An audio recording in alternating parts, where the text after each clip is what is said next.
Guys, what we have here is a Minneapolis Moline Jet Star 3. This is coming off an estate. The man has passed away. The tractor's been sitting for, I guess, almost 2 years since he passed. I love Minneapolis Molines, I will tell you that. I love all these older tractors though, so such gorgeous colors. This is a beautiful old tractor. The fenders are near perfect, inside and out. Nearly new rubber on this side. The rims are great. Drawbar, top link, 3-point.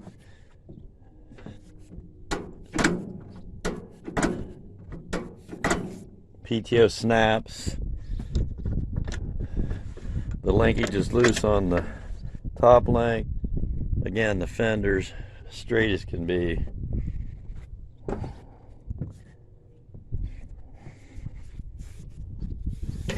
The only thing I've noticed is it doesn't have the original battery box.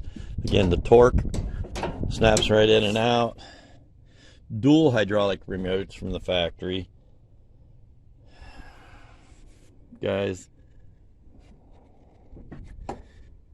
this tractor hasn't been run. We tried to turn it over. Motor was sticking. I didn't mess with it. I don't believe there's probably an issue, but I did not want to force anything. If we get an opportunity, we're going to check it out, but this is one pretty tractor, guys. Right from the collector's estate.